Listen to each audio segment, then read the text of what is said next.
Today we're giving you more behavior management tips.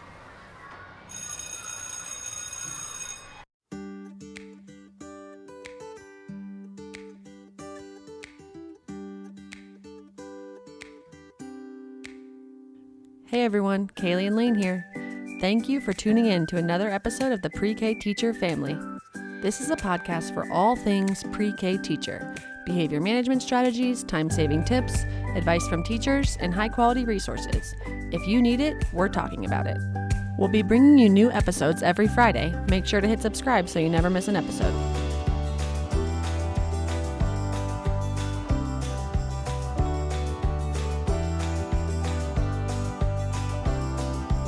Let's not waste any more of your time, teachers. Buckle up. This is going to be fun. Hey, Lane. Hey, Caylee. Are you ready for this?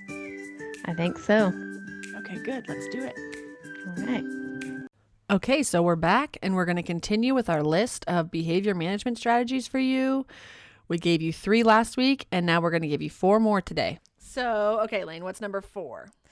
Okay, this is a good one. It's just whispering. Number 4 is whispering. So, do you have trouble getting your kids' attention when they get too loud? If it gets too loud in your classroom, this strategy is one that will help you bring everything back down. When everything starts to get loud and amped up, my go-to response is that I start whispering. Yes. So how are you going to get all the kids to hear you if you're whispering to get all their attention when they're loud or yelling? Great question. You don't just stand there whispering, hoping that it'll get quiet. We usually start with some sort of attention getter. I like to use match me. So I would say match me, and then I would do something for them to match. I would touch my toes or stick out my tongue or raise both of my arms or stomp my feet. And then the kids will start doing whatever I'm doing. And then I would do it again, match me, and then I would do another movement. I usually start with big noticeable movements and then bring them down as I go because more kids are catching on. So the more kids you have paying attention to you, the less dramatic your movements have to be. And then as it gets quieter, I have the platform to step up and start talking. But instead of talking in a normal voice level, I start talking in a whisper. Why? Because it forces them to listen.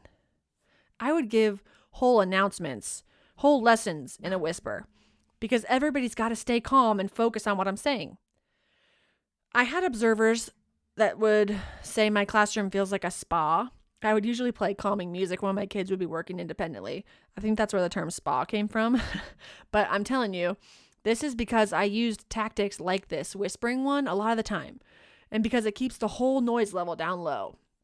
I'm not saying the kids can't talk and have fun, but I find that so many times the increasing volume is just a spiral that has no limit because 2 kids start to get loud, so other kids can't hear what they're doing, so they have to get louder, and everyone just keeps getting louder and louder and louder. But if you can just bring it all back to a lower level, it's like a new starting point. And then it's just a good skill for kids to have, to be able to regulate their own volume. For sure. And didn't you find that when you'd use the whispering, like in your lessons, how like intently like engaged? Yeah, they're looking, they're still. I mean, they are getting wiggling. Closer and closer. Yeah, they're very interested in what it's like. So it's like a secret. Yeah, like a secret. Yeah. Mm-hmm. Awesome. That's great. Okay. Go ahead. You want to hear number 5? Yeah, tell us number 5. Okay. Capes. Yes, capes. So do you have kids who are super impatient? Kids who have trouble sharing no matter what you've tried? Do you have kids who only think about themselves and have trouble empathizing or connecting with friends? Are there certain behaviors you'd like to improve on with your students but haven't found a fun way to make the behavior stick? Like using your own words instead of tattling? And are you looking for a way to motivate your kids to work hard? Here is the solution for you. What is it? Capes. Like we said, yes, capes. You can get them on Amazon pretty cheap, and capes are so much fun. Like, there's almost nothing more fun than getting to wear a cape for a child. I've bought a few different sets of capes from Amazon, but then I also went on to make my own capes with fabric and Velcro. Like you've heard me talk about before. I had about 25 of them, and we would use them on the playground most of the time, but I would also use them in my classroom. Yeah, so there are multiple reasons why capes are so awesome. First, immediately when a child is wearing a cape, they feel more proud and excited to do whatever we're doing. Second, the way that the capes move around from kid to kid is that they get to pass them on. So say you're highlighting patience. You're going to find a kid who's being very patient and you're going to put the cape on them. But then from then on, they are the ones who are looking for kids who are patient to pass the cape on to. Or maybe you're looking for kids who are working hard.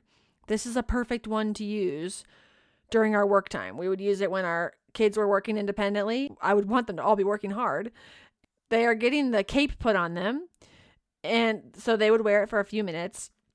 And then after a few minutes, their job is to go look for someone else who's working hard. So before you know it, you have a whole classroom full of 4 and 5-year-olds who are working as hard as they can to earn a cape. And it's just a great morning work time. I love that. And they're kind of like supporting each other since they're looking for They love other it. kids. They love Yes. passing the cape off. I love that. So this makes it so easy to highlight a certain behavior that you want to see more and then designate that as the cape behavior.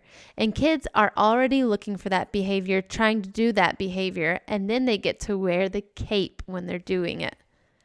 If you haven't ever tried using capes in your classroom, I certainly recommend that you try it.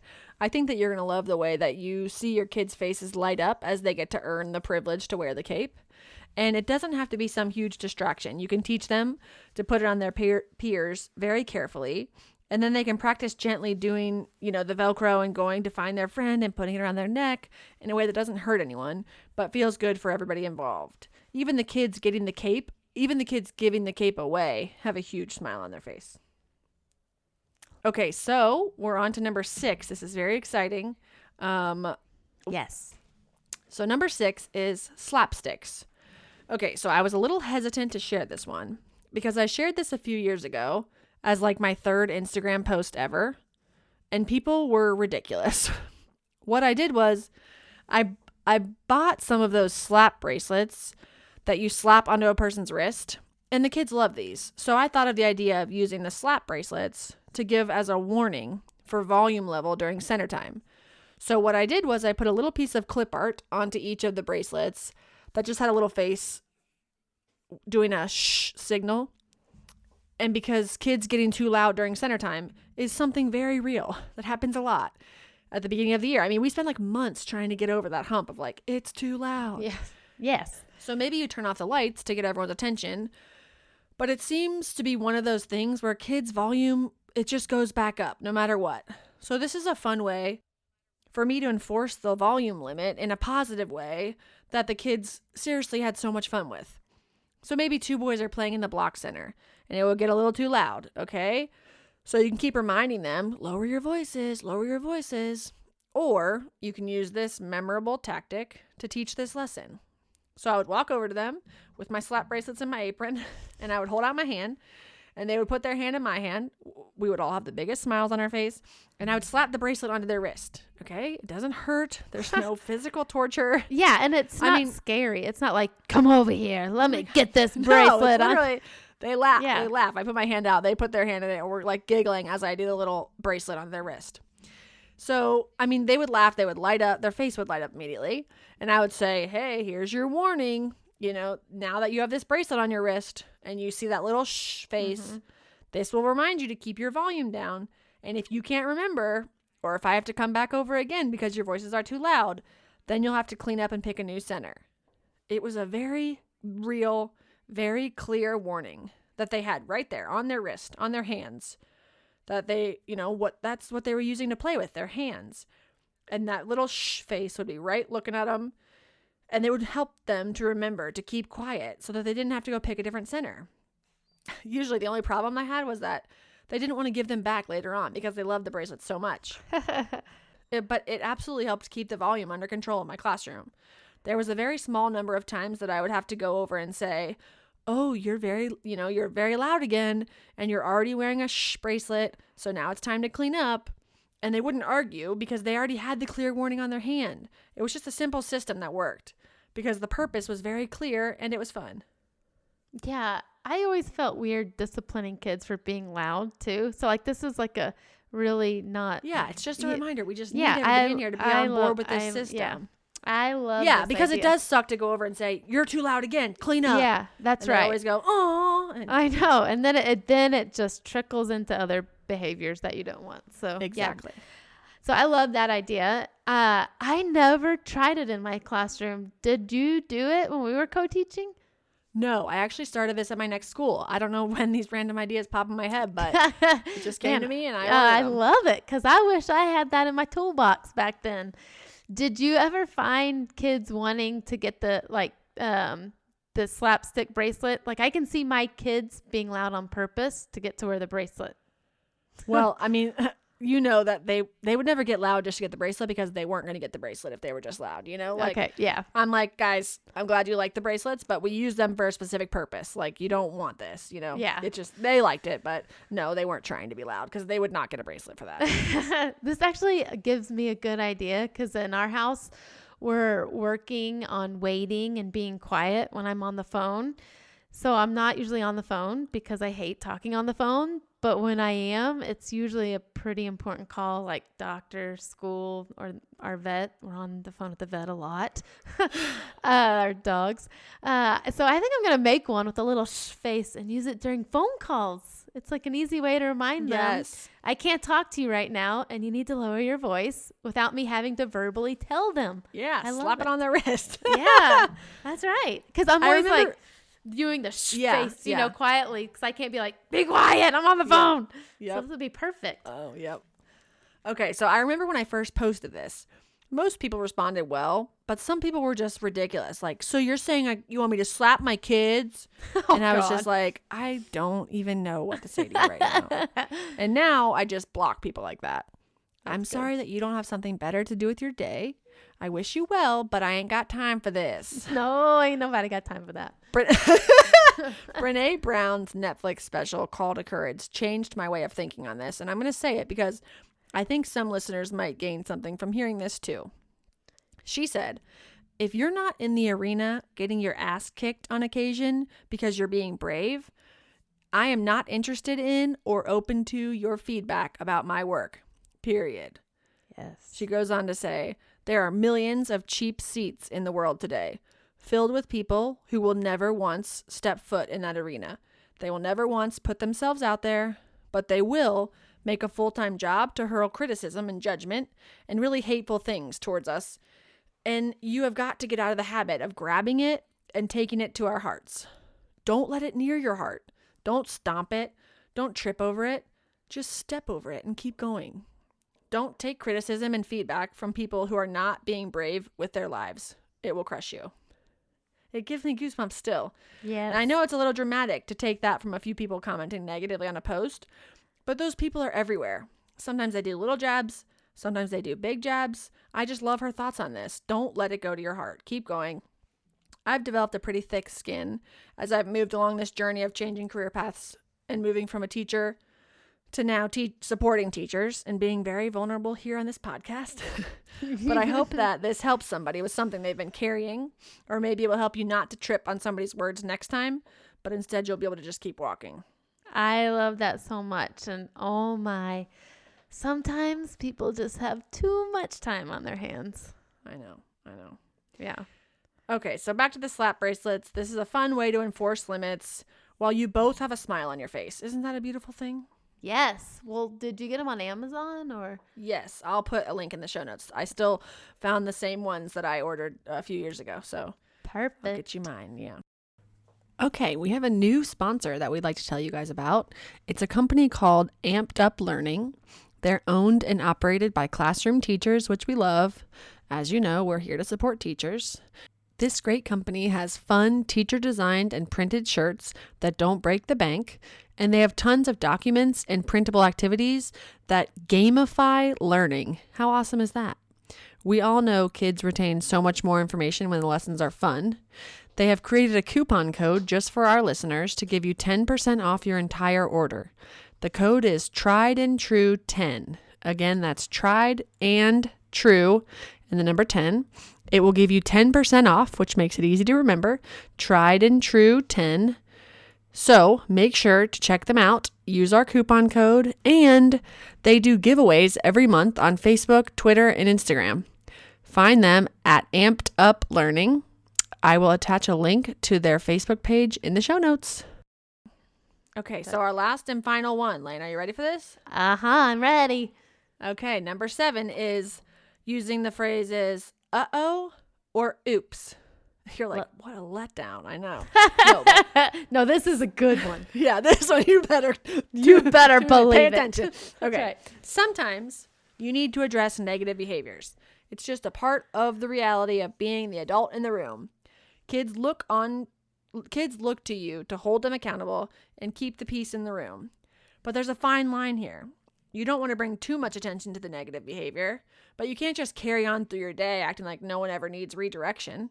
Kids want limits. They are trying things, but they want to know that when they or another student acts out, that the adults in the room are going to do something to keep the peace. That's where this strategy comes in. Oh, yes. Oh, the uh-oh. It is my favorite. Or I actually have changed it to, oh, bummer. Bummer. That's right. Bummer, man. So kids will start using that too. Mike, bummer. You should see the way my kids look at me when they hear, oh, bummer. It's like, oh, she means business. So this is a love and logic tool that I use daily. I also used it daily in my classroom. In fact, didn't Love and Logic use a little uh-oh song? Yeah, so the uh-oh song is a love and logic strategy to start using with children as young as toddlers.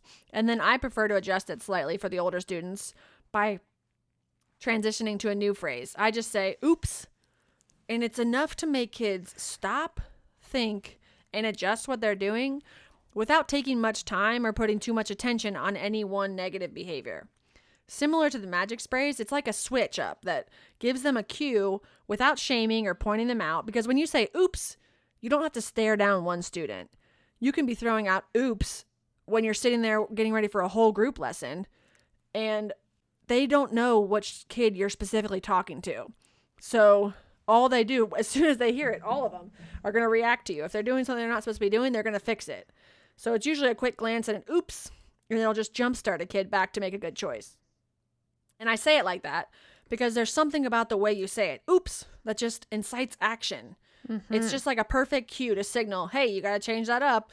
And then it can be followed by a quick thank you because they fixed it and we're moving on.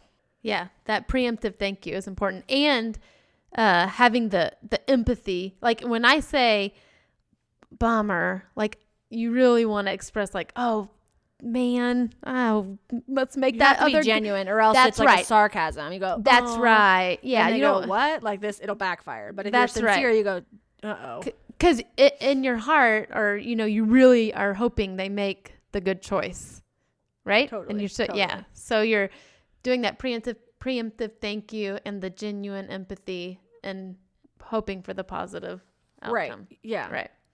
They know, like this is on me now. I can fix this and make it better, or something else will happen, Right. Without any other words being said. Right.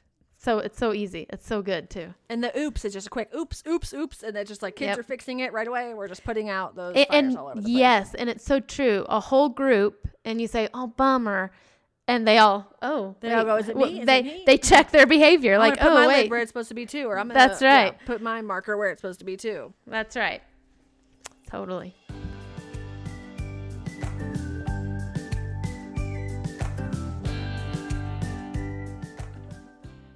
We are about to read a review from a preschool teacher who took the advice that we gave in episode 4 and started using our star charts in our classroom. And the message that she sent us has made our year. Lane, let's read it. Yes, it made us so happy. So it says, my preschoolers are officially superstars. Today was day 3.